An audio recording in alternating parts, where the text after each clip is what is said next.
notre PSE, on souhaite remonter aux propriétés viscoélastiques de certains matériaux tels que des gels grâce à des ferrofluides. L'idée de départ, c'est de quantifier les propriétés de tissus biologiques lors de l'embryogenèse. Mais les méthodes de rhéologie traditionnelles ne sont pas adaptées à des milieux vivants. On ne peut pas mettre un rhéomètre dans un embryon. Il faut donc trouver un objet plus petit et plus facile à disperser. Et c'est là qu'interviennent les ferrofluides. Vous savez, le liquide noir qui fait des pics quand on approche un aimant. Ce sont des oxydes de fer capables de se déformer sous l'effet d'un champ magnétique. En fonction du milieu, de sa viscosité, de sa rigidité, la réponse est différente, ils se déforment plus ou moins.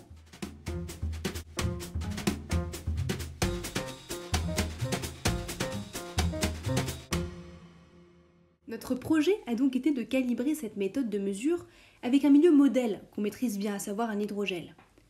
L'idée, c'est d'injecter des gouttes de ferrofluide, d'appliquer un champ magnétique et à partir de la déformation de la goutte, remonter aux contraintes qui s'appliquent dessus et donc aux propriétés viscoélastiques du gel.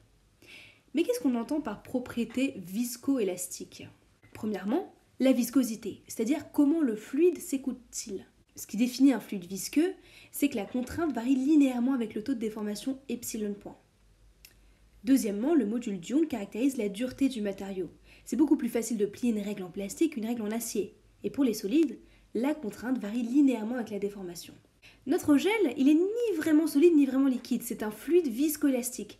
Donc la viscosité et le module Young sont reliés et la contrainte résulte des deux contributions. Alors maintenant, comment on va résoudre notre problème ? En fait, on va mettre une goutte de ferrofluide dans un flacon qui contient un gel qui est notre milieu modèle. L'équilibre de cette goutte, quand on applique un champ magnétique entre deux bobines représentées sur les côtés, ça va venir de la contribution de plusieurs termes. D'abord, la réponse du gel autour, dont on a parlé. Ensuite, on va avoir la contrainte magnétique et éventuellement la tension de surface. Et l'effet de ces trois contributions énergétiques va nous permettre de remonter au module Young et à la viscosité quand on fait l'expérience en régime dynamique. Donc si on passe à la paillasse, maintenant il va nous falloir différents éléments. D'abord des ferrofluides. Vous avez des ferrofluides, une gouttelette en suspension dans du dodécane, qui est un solvant organique, et quand on approche un aimant, on retrouve cette figure assez particulière avec des pics comme ça, des instabilités en surface. On a choisi un solvant organique afin d'avoir une goutte donc bien située dans un gel de carbopol, un hydrogel. Pourquoi le carbopol? C'est un gel qu'on peut trouver pour les cheveux par exemple, qui est très facile à produire et surtout on peut moduler ses propriétés facilement en changeant la concentration.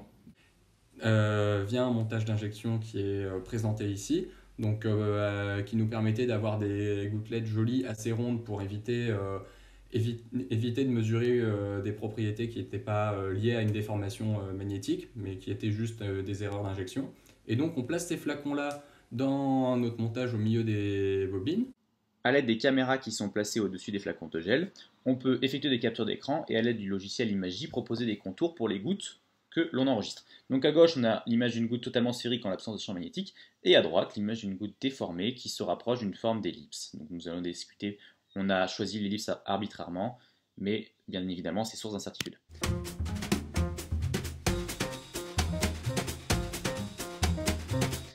Donc on répertorie nos valeurs dans le tableau présenté ici, donc dans la colonne ferrofluide. J'ai prime associé au module Young, G seconde la viscosité.